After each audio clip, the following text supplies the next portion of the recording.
drawn to that energy. It is pure masculine energy.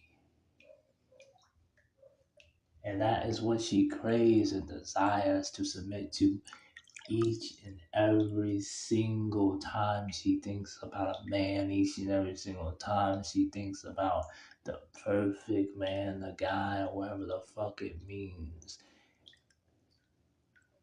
Pure masculinity.